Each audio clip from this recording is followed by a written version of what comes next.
Hello, good morning friends. આજનો આપણો topic છે પર્યાવરણના અજૈવિક પરિબળો. આપણે આપણું જે નવું ચેપ્ટર સજીવો અને વસ્તી ચેપ્ટરની અંદર આપણે કે છે ઇકોલોજીનું ચેપ્ટર છે. ઇકોલોજી શું છે, યાની કે પરિસ્થિતિ વિજ્ઞાન શું છે, એના વિશેની માહિતી મેં તમને ફર્સ્ટ લેક્ચરમાં આપી દીધી હતી. ત્યારબાદ આપણે સેકન્ડ લેક્ચરની અંદર ઇકોલોજી વસ્તુ શું છે એનો અભ્યાસ કર્યા બાદ આપણે ઇકોલોજીની ડેફિનેશન પણ આપણે ક્લિયર કરી દીધી, જેની અંદર ઇકોલોજી એટલે બીજું કાંઈ નહીં, સજીવનો તેની આજુબાજુનું જે પર્યાવરણ છે કે જેની અંદર પોતે વસવાટ કરે છે એના સાથેની જે આંતર પ્રક્રિયાઓ છે, આ આંતર પ્રક્રિયાઓનો જે અભ્યાસ છે, આ અભ્યાસને પરિસ્થિતિ વિજ્ઞાન તરીકે આપણે ઓળખાતા. આ વસ્તુનું ડિસ્કશન કર્યા બાદ હવે આપણે પ્રીવિયસ લેક્ચરની અંદર જે ટોપિક લીધો તો એની અંદર આપણે સજીવોનું નિવાસસ્થાન કેવી કેવી જગ્યાએ હોય એના વિશેની પણ આપણે વાત કરી હતી, જેની અંદર આપણે સજીવોનું જે પર્યાવરણ છે એની અંદર અમુક અલગ અલગ પ્રદેશોનું નિર્માણ થાય છે, જેની અંદર આપણે રણ પ્રદેશો છે, તૃણ પ્રદેશો છે, ધ્રુવીય પ્રદેશો છે, વિષુવવૃત્તના પ્રદેશો છે. આવા પ્રદેશો વિશેની માહિતી તો આપણે લઈ જ લીધી. ત્યારબાદ આપણે આ વસ્તુનું પણ ડિસ્કશન કર્યું હતું કે પર્યાવરણની અંદર જે 4 પ્રકારના અજૈવિક પરિબળો હોય છે. કોઈ પણ સજીવ છે પર્યાવરણની અંદર વસે છે, કારણ કે એનો વસવાટ ક્યાં હોય છે તો કે પર્યાવરણની અંદર જ હોય છે, પોતાની આજુબાજુનું વાતાવરણ કે જેની અંદર સજીવ વસવાટ કરે છે. તો કોઈ પણ સજીવ જે છે પોતે જે જગ્યાએ વસવાટ કરે છે ત્યાં જો એને સફળ સજીવ તરીકે જોઈને રહેવો હશે તો ત્યાંના જે અજૈવિક પરિબળો છે, યાની કે જેની અંદર આપણે વાત કરી હતી પર્યાવરણના અજૈવિક પરિબળોની અંદર 4 અજૈવિક પરિબળો હતા, જેની અંદર આપણે નામ લીધા હતા તાપમાન, પાણી, પ્રકાશ અને ભૂમિ. આ 4 પરિબળો જે છે એ સજીવ પોતે કોઈ પણ પર્યાવરણની અંદર વસવાટ કરતો હશે તો આ 4 પરિબળો એને અસર કરતા હશે. પહેલું પરિબળ છે તાપમાન, બીજું પરિબળ છે પાણી, ત્રીજું પરિબળ છે પ્રકાશ અને ચોથું પરિબળ છે ભૂમિ. હવે આપણે સ્ટેપ ટુ સ્ટેપ બધા જ પરિબળ વિશેનું આપણે ડિસ્કશન કરવાનું છે. જો તમને આમ તો આવડો મોટો લેન્ધી ક્વેશ્ચન તો ન જ પૂછે, જો તમને આ રીતના ક્વેશ્ચન પૂછે કે પર્યાવરણના અજૈવિક પરિબળોના નામ આપો તો આ પ્રશ્નનો જવાબ છે પર્યાવરણની અંદર 4 પ્રકારના અજૈવિક પરિબળો હોય છે. કોઈ પણ એક પરિબળ વિશેનું ડિસ્કશન કરો, આ રીતના તમને ક્વેશ્ચન પૂછાઈ શકે છે. તમારો 3 થી 4 માર્ક્સનો ક્વેશ્ચન થાય આમ તો, બાકી આખો ક્વેશ્ચન અજૈવિક પરિબળો વિશેનું ડિસ્કશન કરો એવો ક્વેશ્ચન પૂછાવું ઇમ્પોસિબલ છે. એટલે આની અંદરથી તમારે એમસીક્યુની પ્રિપેરેશન પણ કરવાની રહેશે અને આ રીતના અજૈવિક પરિબળોના નામ આપી અને કોઈ પણ એક અજૈવિક પરિબળ સમજાવો, આ રીતના તમને પૂછી શકે. તો આપણે પર્યાવરણના જે 4 અજૈવિક પરિબળો છે એમાં તાપમાનના અજૈવિક પરિબળ વિશેનું આપણે ડિસ્કશન કરીએ. તાપમાન યાની કે ટેમ્પરેચર. હવે આ તાપમાનનું પરિબળ સજીવ પોતે કોઈ પણ પર્યાવરણની અંદર વસવાટ, કોઈ પણ સજીવ, પછી એની અંદર મનુષ્ય પણ આવી ગયું, વનસ્પતિ પણ આવી ગઈ, સૂક્ષ્મ જીવો પણ આવી ગયા અને બધા જ સજીવો ટૂંકમાં આવી ગયા, જે બધા જ પ્રકારના. તો હવે આપણે ઓલ ઓવર બધા જ સજીવો વિશેનું ડિસ્કશન કરીએ કે એને તાપમાન જે છે એ કઈ રીતના અસર કરે છે. તો ફ્રેન્ડ્સ આપણે બધા જાણીએ જ છીએ કે જે અલગ અલગ ઋતુઓ, આપણે ધારો કે હું એમ કહું કે આપણે 3 પ્રકારની ઋતુ આવે છે, શિયાળો, ઉનાળો, ચોમાસું, બીજી વસંત ઋતુ ને પાલખા ઋતુ ને તો બધું આપણે એક્સ્ટ્રા બધું જોઈએ છીએ, પણ મુખ્ય 3 ઋતુઓ જે આપણે નાના હતા ત્યારથી ભૂગોળની અંદર આપણે આવું ભણીએ છીએ કે ઇન્ડિયામાં આપણે 3 પ્રકારની ઋતુઓ જે છે જોવા મળે છે, શિયાળો, ઉનાળો અને ચોમાસું. તો આ ઋતુની અંદર તમે ફીલ કરતા હશો કે જે અલગ અલગ ઋતુઓ, શા માટે ઋતુઓનું નિર્માણ થાય છે, શા માટે અલગ અલગ પ્રદેશોનું નિર્માણ થાય છે, શા માટે ટેમ્પરેચરમાં વધઘટ થાય છે, એ બધા જ વિશેનું ડિસ્કશનમાં આપણે એ રીતના થઈ ગયું કે પૃથ્વી જે છે એ પરિભ્રમણ કરતો હોય છે પોતાની કક્ષા ઉપર. આ પરિભ્રમણ દરમિયાન એનો જે ઝુકાવ છે, આ ઝુકાવને આધારે આપણે ખબર જ છે કે અલગ અલગ ઋતુઓનું નિર્માણ થાય છે અને આ ઋતુઓને આધારે અલગ અલગ પ્રદેશનું નિર્માણ થાય છે. એ પ્રદેશો વિશેની પણ માહિતી આપણે પ્રીવિયસ લેક્ચરની અંદર લઈ લીધી. તૃણ પ્રદેશ છે, ધ્રુવીય પ્રદેશ છે, શંકુદ્રમના પ્રદેશો છે, વિષુવવૃત્તના પ્રદેશો છે, આ બધા જ પ્રદેશો આપણે અલગ અલગ વાત કરી લીધી આપણે આગળના લેક્ચરની અંદર, રણ વિસ્તારો ને એવું બધું. તો હવે કે ભાઈ તાપમાન જે છે એના લીધે જ પહેલા તો ઋતુઓનું નિર્માણ થાય છે.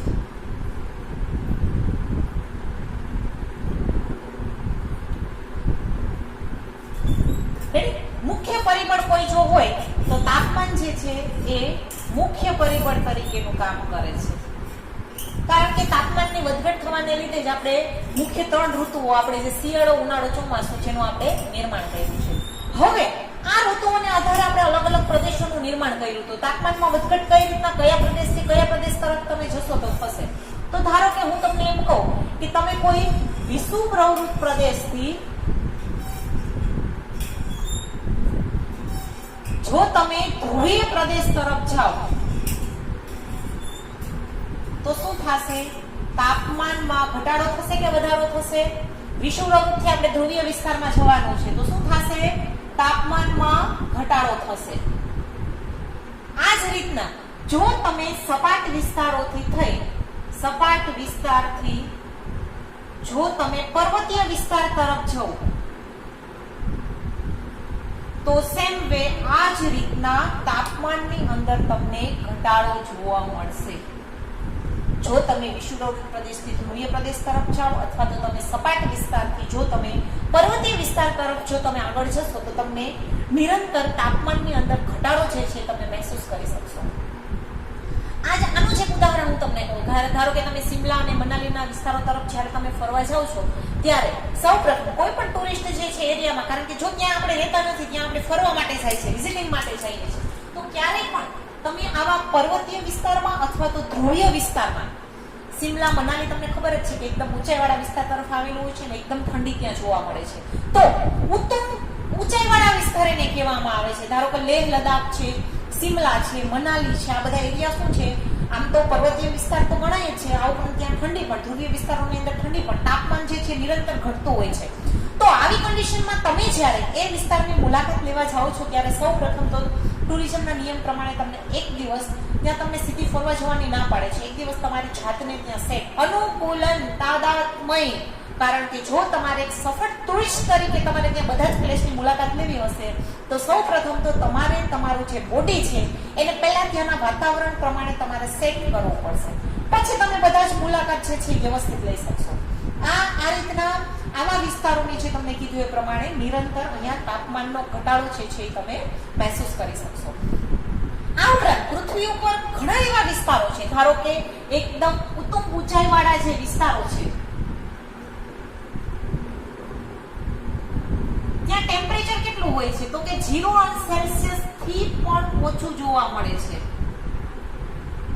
અને વિષુવવૃત્ત પ્રદેશો ધારો કે એકદમ હાઈ ટેમ્પરેચર વાળા વિસ્તારો હોય છે. ધારો કે હું તમને એમ વાત કરું કે કોઈ રણ વિસ્તાર છે, કોઈ વિષુવવૃત્ત પ્રદેશનો કોઈ એરિયા છે તો ત્યાં ટેમ્પરેચર તમને 50°C થી પણ વધારે જોવા મળે છે.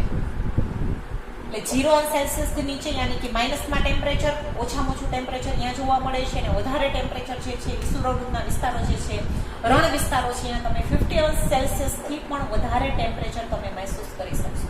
એવું નથી કે આટલું ટેમ્પરેચર ઓછામાં ઓછું આટલું છે ને વધારેમાં વધુ. પૃથ્વી ઉપર અમુક એરિયા એવા પણ છે કે જ્યાં 50°C થી લઈ અને 100°C જેટલું ટેમ્પરેચર વાળા વિસ્તારો પણ તમે જોઈ શકશો. ધારો કે ગરમ પાણીના ઝરા એકદમ મહાસાગરમાં તમે એકદમ ઊંડાઈએ જશો તો આ જ્યાં ટેમ્પરેચર જે છે આ રીતના 100°C થી પણ ટેમ્પરેચર તમે વધારે મહેસૂસ ત્યાં કરી શકશો. એકદમ ખીણવાળો ઊંડાઈવાળો વિસ્તાર હોય છે ત્યાં આ ઉપરાંત ગરમ પાણીના જે ઝરા હોય છે ત્યાં ટેમ્પરેચર આ રીતના વધારે 100°C પણ તમે જોઈ શકશો. એટલે આ રીતના હવે હું એમ કહું કે ધારો કે કોઈ પણ સજીવ જે છે આવા નોર્મલ નીચા ટેમ્પરેચરમાં રહેવા તો ત્યાં સજીવ એ રીતના અનુકૂલન સાધ્યું હશે. જ્યાં વધારે આ રીતના ટેમ્પરેચર હાઈ હોય છે તો ત્યાં તમારા સજીવો ત્યાંના કોઈ પણ લ્યો અને તમે બેયનું તમે જ્યારે સરખામણી કરશો ત્યારે આ પરિબળ કઈ રીતના અફેક્ટ કરે છે એ તમે જોઈ શકશો. ધારો કે હું તમને એક સિમ્પલ ઉદાહરણ આપું. ધારો કે હું તમને એક રણ પ્રદેશમાં ઉગતી વનસ્પતિ લઉં અને એક જલીય વનસ્પતિ આપણે લઈએ કે નિરંતર જે પાણીમાં ઉગે છે. તમે બે વનસ્પતિને તમે બાજુમાં રાખજો તો બે વનસ્પતિની અંદર ઘણા ફેરફારો હશે. રણ પ્રદેશમાં ઉગતી વનસ્પતિ હશે ત્યાં કાંટાવાળી હશે અને એ વનસ્પતિ ઓછા પાણીમાં રહી શકતી હશે. જ્યારે જલીય વનસ્પતિના અનુકૂલન એ રીતના હશે કે જેથી કરીને પાણીની અંદર રહેવા છતાં એને જરૂરી હશે એટલું પાણી જે લઈ શકશે. ધારો કે જલકુંભીનું ઉદાહરણ આપણે આગળ આવી દીધું. જલકુંભી અને જળશૃંખલા જે સ્થળીય વનસ્પતિ જે છે એની અંદર મૂળ ટોપ હતું, જ્યારે જલકુંભી અને જળશૃંખલા જે છે એને મૂળ ગો હતું. મેં તમને જ્યારે નીટના ટોપિક જ્યારે મેં તમને કરાવ્યા હતા ત્યારે આ વસ્તુ મેં કરાવી હતી. એ જ રીતના હું તમને એક બીજું સાવ સિમ્પલ ઉદાહરણ, ધારો કે આપણે ઊંટ જે છે એને રણનું જહાજ કહીએ છીએ. આ વસ્તુ આપણે તમે સાવ નાના હતા ત્યારથી ભણ્યા આવો છો. તો ઊંટને શા માટે રણનું જહાજ કહેવામાં આવે છે? તો ઊંટ તમને ખબર જ છે કે રણ પ્રદેશમાં રહે છે. ઊંટ એવું એનિમલ છે કે પોતે રણ પ્રદેશમાં રહે છે, ત્યાં ટેમ્પરેચર પણ હાઈ હોય છે અને પાણી પણ ઓછું હોય છે. તો એને ત્યાં અનુકૂલન કઈ રીતના સાધ્યું છે? તો કે એના આમાશયની અંદર એક કોથળી હોય છે. આ કોથળીની અંદર એ પાણીનું સંગ્રહ કરી શકે એવી કેપેસિટી હોય છે.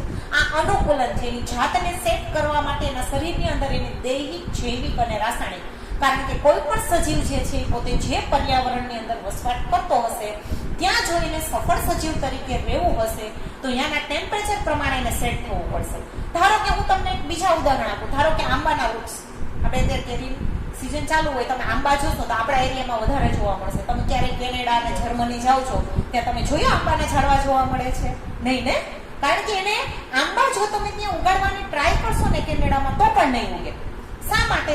કારણ કે એને અહીંનું વેધર જે છે એ વધારે અનુકૂળ આવે છે. આ એક પ્રકારનું અનુકૂલન છે. એટલે કોઈ પણ સજીવ જે છે પોતે જે પર્યાવરણની અંદર વસવાટ કરતો હશે ત્યાંના ટેમ્પરેચર પ્રમાણે એની જાતને સેટ કરવું પડશે તો જ ત્યાં રહી શકશે. તમે એને બીજા પાત્ર મેં કીધું એ પ્રમાણે આંબાના ઝાડવા જે છે તમે કેનેડામાં જઈને વાવશો તો નહીં ચાલે.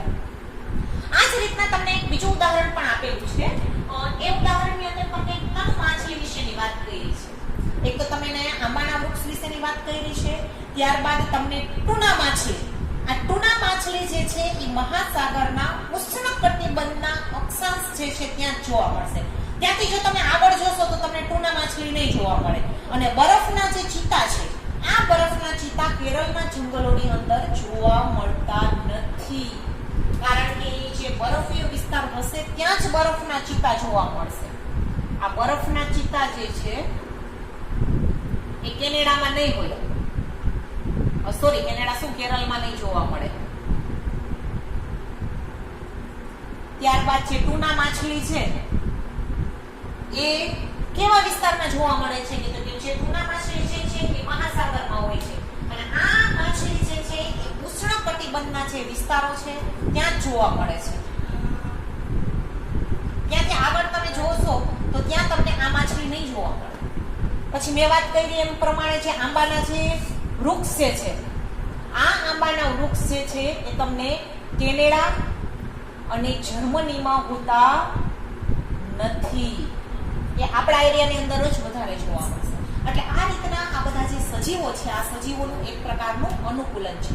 વનસ્પતિ છે, પ્રાણીઓ છે. એટલે આ રીતના અહીંયા તમને એક માછલીના ઉદાહરણ દ્વારા, એક વનસ્પતિના ઉદાહરણ દ્વારા અને એક ટુના માછલી, બરફના ચિત્તાનું ઉદાહરણ આપ્યું છે અને આંબાના વૃક્ષના ઉદાહરણ દ્વારા તમને આ બધી વસ્તુઓ સમજાવેલી છે. એટલે આના આધારે, જે તાપમાનના આધારે આપણે જે સજીવો જે છે એને બે ભાગની અંદર આપણે આગળ આમ તો ઘણી વખત આ વસ્તુ સાંભળેલી છે, સમતાપી પ્રાણીઓ અને અસમતાપી પ્રાણીઓ. પણ એ જ વસ્તુ જે છે એને આપણે એક ડિફરન્શિએટ કરીને અહીંયા યુરોથર્મલ એનિમલ્સ અને સ્ટેનોથર્મલ એનિમલ્સ એવા બે ભાગની અંદર વેચી નાખ્યા છે. તો કે તાપમાનને આધારે આપણે સજીવો જે છે એને બે ભાગની અંદર વેચી નાખ્યા છે. એક તો યુરીથર્મલ અને બીજા છે સ્ટેનોથર્મલ. પહેલો ભાગ છે જેને આપણે નામ શું આપી દીધું છે? યુરીથર્મલ. યુરીથર્મલ સજીવ કે પૃથુતાપી સજીવ. અને બીજો ભાગ આપણે જે પાડ્યો છે એને નામ આપ્યું છે સ્ટીનોથર્મલ સજીવ, અથવા તો સ્ટીનોથર્મલ જે છે એને બીજું નામ આપી દીધું છે તનુતાપી. તાપમાનને આધારે સૃષ્ટિના જે સજીવો છે એને બે ભાગની અંદર વેચી નાખ્યા છે. પહેલો ભાગ છે એને નામ આપી દીધું છે યુરીથર્મલ અથવા તો પૃથુતાપી અને બીજો જે ભાગ છે એને આપણે નામ આપી દીધું છે સ્ટીનોથર્મલ સજીવ કે તનુતાપી સજીવ. તો આ બંનેમાં ફેર શું છે? યુરીથર્મલ એટલે શું ને સ્ટીનોથર્મલ એટલે શું? તો યુરીથર્મલ કે પૃથુતાપી સજીવ કોને કહેવામાં આવે છે? તો કે એવા સજીવો કે જે પોતે વ્યાપક ટેમ્પરેચર હશે છતાં પણ પોતાની જાતને ત્યાં સેટ કરીને રહી શકે છે એવા પ્રાણીઓને કેવા કહેવામાં આવે છે? યુરીથર્મલ કે પૃથુતાપી સજીવો. યુરીથર્મલનો અર્થ એ થાય કે જે વ્યાપક તાપમાનની માત્રામાં પણ જીવી શકે, જેને આપણે નામ આપી દીધું છે યુરીથર્મલ સજીવ અથવા તો પૃથુતાપી સજીવો. ત્યારબાદ બીજા જે સજીવો છે એને આપણે નામ આપી દીધું છે સ્ટીનોથર્મલ.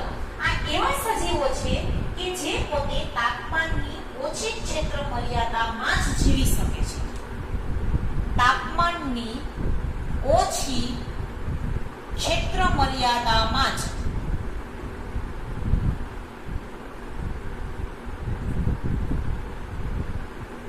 આ વ્યાપક તાપમાનની માત્રા હશે તો જીવી શકશે, તો પણ જીવી શકશે. ધારો કે હું તમને એમ કહું કે યુરીથર્મલ અથવા તો પૃથુતાપી પ્રાણીઓ જે છે એની અંદર આપણે મમાલિયન્સ રેડી છે. મમાલિયન્સ જે છે કે જેની અંદર મનુષ્યનો સમાવેશ થાય છે, કૂતરાનો સમાવેશ થાય છે, બિલાડીનો સમાવેશ થાય છે, અમુક વાઇલ્ડ એનિમલ્સ તેનો સમાવેશ થાય છે. તો આપણે બધા કેમાં આવીએ? યુરીથર્મલ અથવા તો પૃથુતાપીમાં. શા માટે? કારણ કે જો આપણે 3 ઋતુ હોય છે, શિયાળો, ઉનાળો, ચોમાસું. તો આપણે એવી કોઈ ઋતુ આવી, હાલો શિયાળામાં બહુ ઠંડી લાગી તો આપણે અંડરગ્રાઉન્ડ થઈ ગયા કોઈ દિવસ? બહુ ટેમ્પરેચર હાઈ હોય તો આપણે ક્યારે અંડરગ્રાઉન્ડ થઈ જઈએ છીએ? નહીં. આપણે આપણી જાતને સેટ કરીએ છીએ. જ્યારે ઠંડી હોય છે ત્યારે આપણે સ્વેટર પહેરીએ છીએ, જ્યારે ચોમાસું હોય છે ત્યારે આપણે રેનકોટનો સહારો, છત્રીનો સહારો લઈએ છીએ, જ્યારે ઉનાળો હોય છે ત્યારે આપણે કોટનના ક્લોથ્સ વેર કરીએ છીએ કે જેથી કરીને આપણે ટેમ્પરેચર જે છે ટૂંકમાં પરસેવોને એવું આપણું ઓછું વળે અને આપણે આપણી જાતને સેટ કરી શકીએ. એટલે જે મમાલિયન્સ બધા છે કે જેની અંદર મનુષ્ય છે, કૂતરાઓ છે, મમાલિયન્સ, ટૂંકમાં જે મમાલિયન્સની અંદર મનુષ્ય સહિત બધા સજીવો જે છે એ બધા યુરીથર્મલ અથવા તો પૃથુતાપીની અંદર એનો સમાવેશ થાય છે. ત્યારબાદ સ્પિનોથર્મલમાં કેનો સમાવેશ થાય? તો સ્પિનોથર્મલ જે છે એની અંદર ધારો કે હું એમ કહું કોઈ પણ અમુક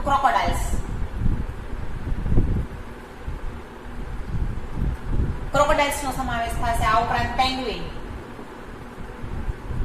આ ઉપરાંત અમુક જે બધા વિહંગ સમુદાય છે, આ બધા વિહંગ સમુદાયનો સમાવેશ પણ આપણે જે તનુતાપીની અંદર આપણે સમાવેશ કર્યો છે.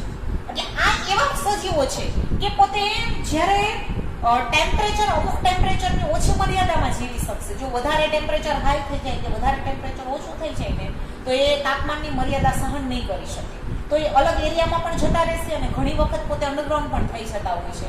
ધારો કે હું તમને એમ કહું કે દેડકાઓ છે એ તમને અમુક સિઝનમાં જોવા મળશે, પછી તમને નહીં જોવા મળે.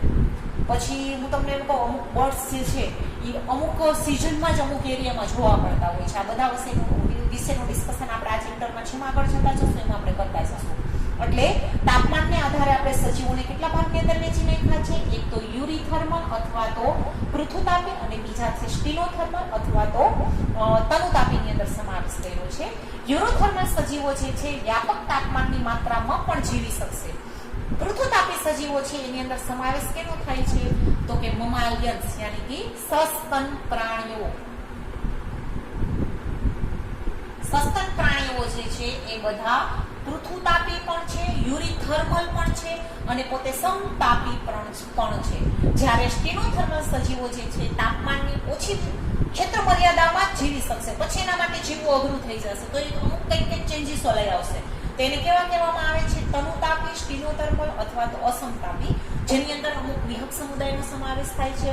ત્યારબાદ અમુક માછલીઓનો સમાવેશ થશે, ક્રોકોડાઇલ્સ, પેંગ્વિન, આ બધા સમુદાયો જે છે ટૂંકમાં ઉભયજીવી સમુદાયને બધા છે એનો સમાવેશ એની અંદર થશે. વિહંગ સમુદાયનો સ્ટિનોથર્મલ અથવા તો તનુતાપી સજીવની અંદર સમાવેશ થાય છે.